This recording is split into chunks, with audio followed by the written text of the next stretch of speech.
gleeful that I humiliated my cheating soon-to-be ex-wife. Back in February, my newlywed wife left for a week to visit her family and friends, people we had moved across the country from so she could pursue her prestigious fellowship. I didn't go with her. I was saving my paid time off, PTO, to cash out for our planned move, which was supposed to happen last month. I also had some overdue dental work that I could no longer put off. While she was staying with her family, she called me. From the moment I heard her voice, I knew something was off. I asked her what was wrong.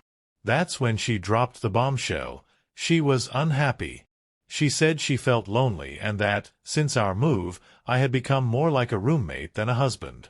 She blamed me for ruining her fellowship experience because I hadn't embraced our new city, a place with an incredibly high socio-economic divide that I openly disliked.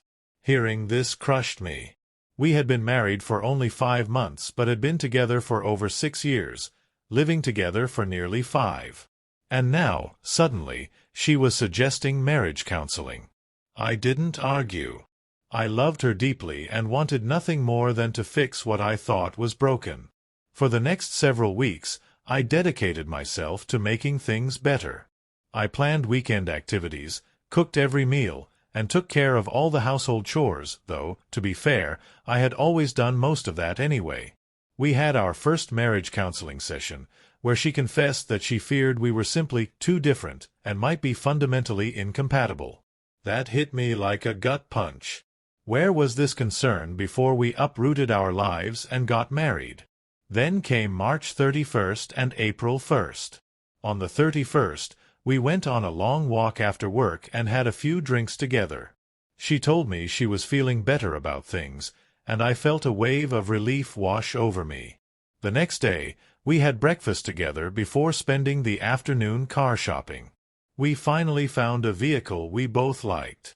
That evening, I took her to a high-end restaurant, and later, we relaxed in the hot tub before having passionate sex. For the first time in weeks, I felt like we were climbing out of the emotional valley we had been stuck in. Then came April 2nd, a day I will never forget. I woke up early, but despite the positive weekend, something still didn't feel right. Ever since she first confessed her unhappiness, a suspicion had been gnawing at the back of my mind. When I told my mother about our issues months earlier, her immediate response was, "Is there someone else?" I didn't want to believe it, but the seed was planted. That morning, my curiosity got the best of me. I checked her phone, and there it was. She had been having an affair with a colleague. Someone she was texting just minutes after we had been intimate. Someone she had been sending nude photos to, meeting up with, and even making future plans with. My heart shattered. But then, rage took over. For weeks, I had been tearing myself apart, thinking I was the reason our marriage was falling apart, only to discover that she had been cheating on me before she even left for her family visit in February. It all made sense now. I woke her up immediately, shoving the evidence in her face. What the hell is this? I demanded. She barely had time to react before I let loose. I called her every name I could think of, ripping her apart with the same brutality she had inflicted on me emotionally. Then, I called her affair partner. He didn't pick up, so I left him some explicit voicemails, threatening to beat his ass and expose everything at their workplace. He was her subordinate, and engaged. I figured his fiancée deserved to know, too. At that moment, I knew I needed to walk away. I told my wife she needed to figure out what she really wanted because, as far as I was concerned, she had crossed a line that could never be uncrossed. I packed up and left. But before I did, she begged me to continue counseling remotely so we could repair things. And like a fool, because I still loved her, I agreed. Over the next few weeks, our sessions made one thing abundantly clear: she wasn't taking a shred of responsibility. Instead, she fixated on how I had reacted after discovering her betrayal. She called my words hateful and said my threats to her affair partner made her see me as potentially violent. Violent? I had never laid a hand on anyone in my life, something she damn well knew. Yet now, she was trying to paint me as the problem. Still, I tried. I even suggested an intensive marriage retreat for when her fellowship ended. But before we could even discuss it further, Karma delivered a gift. One of her co-workers messaged me out of the blue. Asterisk, do you know your wife is cheating on you?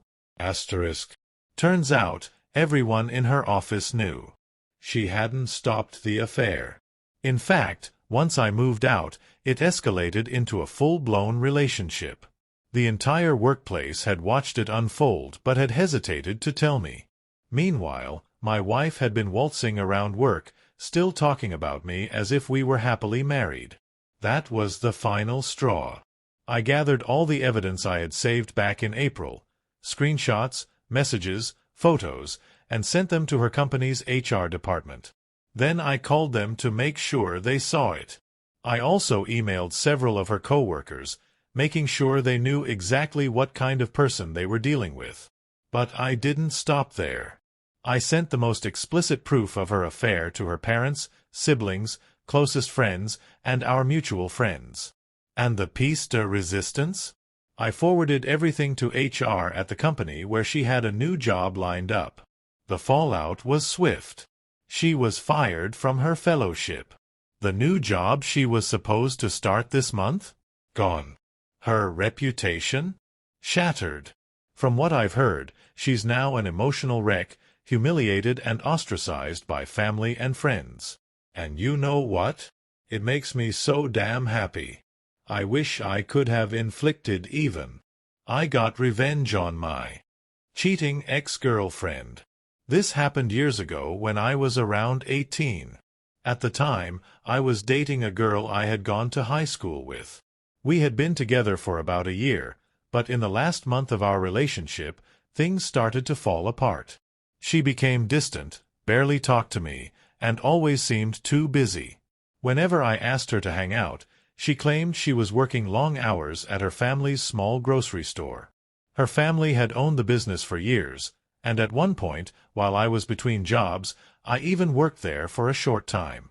They were wonderful people, especially her father, whom I got along with really well. He admired my dedication to work and school, and even after everything that happened, we still occasionally keep in touch. The first sign of betrayal. Because we were both busy with work, we usually only had weekends to spend time together. But as she became more distant, our weekends together became rare. I didn't think much of it at first, assuming she was just exhausted from work. That was until one weekend when a friend called me with some shocking news. She had seen my girlfriend out with another guy. I was devastated. I didn't want to believe it, but instead of jumping to conclusions, I decided to get proof before confronting her. For almost 3 weeks, I tried to get her to spend time with me.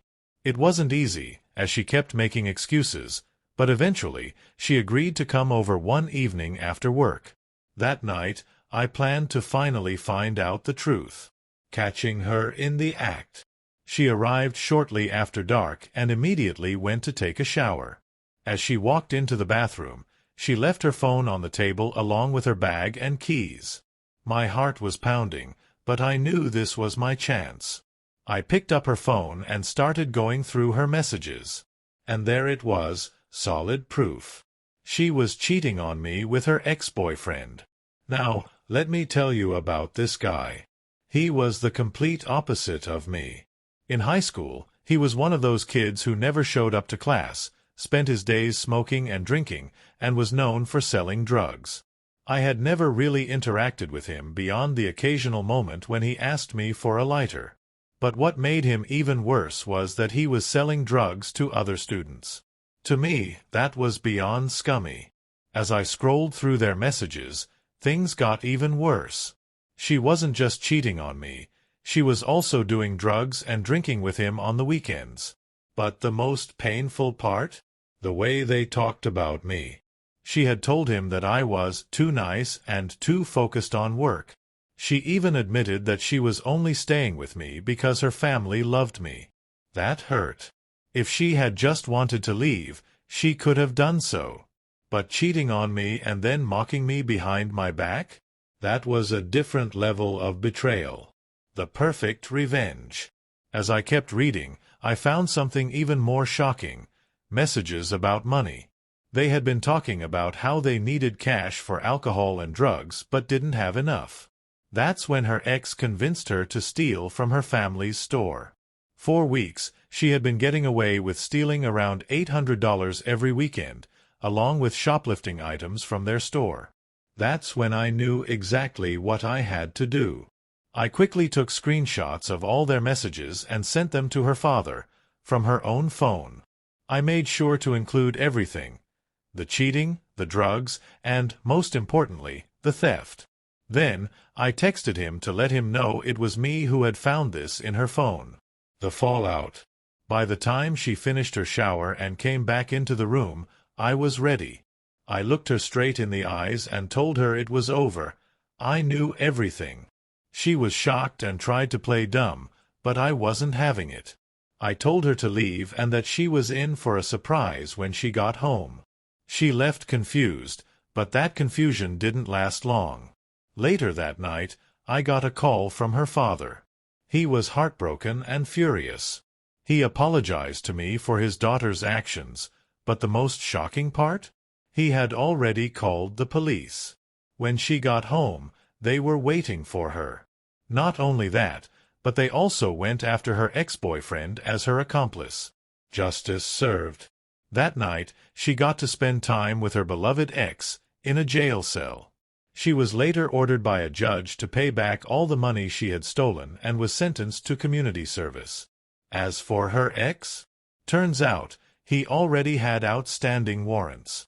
I never found out exactly what happened to him, but I was just glad to wash my hands of the whole situation.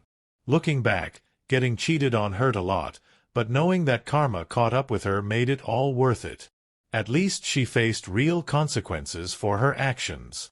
And that, my friends, is how I got revenge on my cheating ex.